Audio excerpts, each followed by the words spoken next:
అదో పురాతన దేవాలయం. అక్కడ కొలువై ఉన్న పశుపతిని గ్రామస్తులు ఎంతో భక్తితో పూజిస్తారు. అంతే శ్రద్ధతో ఆలయ ప్రాంగణంలో పచ్చదనం పెంచాలని సంకల్పించారు. 5,000 మొక్కలు నాటి సంరక్షణ చేపట్టారు. ప్రకృతి సోయగాలకు నిలువెత్తు దర్పణంగా కనిపిస్తున్న గుంటూరు జిల్లా అత్తలూరు సోమేశ్వరాలయంపై ప్రత్యేక కథనం.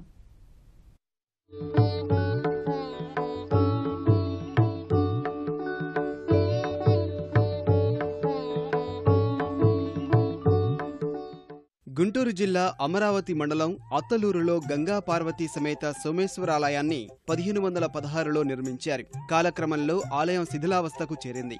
పురావస్తు శాఖ ఆలయ అభివృద్ధికి 20 లక్షల రూపాయలు విడుదల చేసింది. ఆ నిధులు ప్రహరీగోడ నిర్మాణానికి మాత్రమే సరిపోయాయి. ఈ పరిస్థితుల్లో ఆలయ పునరుద్ధరణకు గ్రామస్తులే నడుం బిగించారు. ప్రజల నుంచి విరాళాలు సేకరించారు. అలా వచ్చిన 3 కోట్ల రూపాయల నిధులతో ఆలయాన్ని అద్భుతంగా తీర్చిదిద్దారు. ఆలయ ప్రాంగణంలో జ్ఞాన సరస్వతి, నవగ్రహ ప్రతిమలు, యజ్ఞవాటిక ఏర్పాటు చేశారు.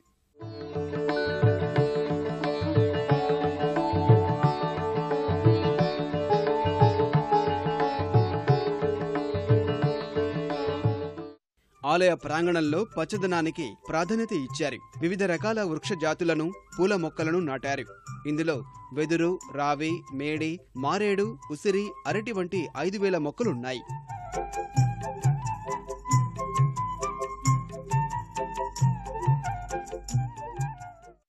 ఇదంతా శిథిలావస్థకు వచ్చినప్పుడు గ్రామంలో పెద్దలందరూ సమావేశమై దీన్ని మళ్ళీ పునర్మించారు. ఊరికి క్షేమం దొరుకుతుందని, అందరూ సంతోషాలతో గడుపుతారనే ఆలోచనతోటి అందరూ కలిసి చేయటం జరిగింది. 300 రకాల మొక్కలు దీంట్లో ఈ వనంలో ఉన్నాయి. గుడికి సంబంధించిన ఏదైతే పుష్పాలు కావాలో మొత్తం కంప్లీట్గా ఇక్కడే దొరుకుతాయి. బయట నుంచి కొనాల్సిన పని లేదు. ఇంకా ఫ్యూచర్లో కూడా ఈ గుడి ఎదురు కూడా మనం కోనేరుగా డెవలప్ చేయబోతున్నాం. ఈ మొక్కలు నాటడం ఒకటే కాకుండా మొక్కలకు కావాల్సినటువంటి ఎరువులు రసాయనాలు లేనటువంటి సేంద్రియ పద్ధతుల్లో తయారైనటువంటి వర్మీ కంపోస్ట్ వాడడం జరిగింది.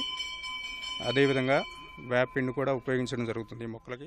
నవగ్రహ దోషమైనటువంటి ఆ దోషాలన్నీ కూడా నివృత్తి కావడం కొరకు సూర్యగ్రహ ప్రీతికరమైనటువంటి జిల్లేడు చెట్టు, అట్లానే చంద్రగ్రహ ప్రీతికరమైనటువంటి మోదుగ చెట్టు, అట్లానే ఈ యొక్క గ్రహాలకు సంబంధించినటువంటి దోషాలన్నీ కూడా నివారణ చేసుకోవడం కొరకు ఆ యొక్క గ్రహ ప్రీత్యర్థం ఆ యొక్క వృక్షాలన్నీ కూడా ఇక్కడ దేవాలయ ప్రాంగణంలో పెంచడం జరుగుతుంది. చాలా అలంకారంగా ఉంది. మొక్కలు కూడా బాగా పూలవనం లాగా ఉంది. ఆరోగ్యం బాగున్నప్పుడు ఇక్కడికి వచ్చి ప్రశాంతంగా కూర్చుంటే ఆరోగ్యం బాగా ఉంటుంది.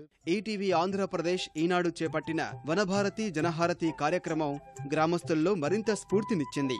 మహిళలు, చిన్నారులు ఉత్సాహంగా ఆలయంలో తలో మొక్క నాటి వన సంకల్పాన్ని ఘనంగా చాటారు. ఇదే స్ఫూర్తితో గ్రామంలోనూ వన సంరక్షణ చేపడతామని చెబుతున్నారు.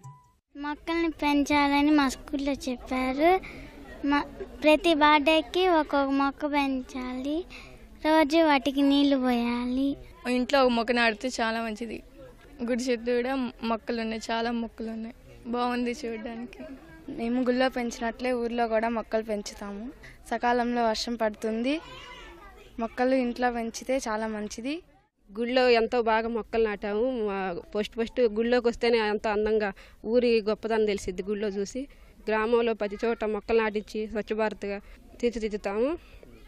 ప్రతి విద్యార్థికి మొక్కల పెంపకం గురించి, వాటి ఆవశ్యకత గురించి మండలం పరిషత్ స్కూల్, గవర్నమెంట్ బడులు టీచర్ల చేత బోధిస్తాము. మా ఊరిని ఎంతో నందనవనంగా చేస్తాము మొక్కలతో. ఆలయంలో మొక్కలు పెంచడం ద్వారా ఆధ్యాత్మిక సౌరభాలు వెదజల్లుతున్న అత్తలూరు ఎన్నో గ్రామాలకు ఆదర్శంగా నిలుస్తోంది.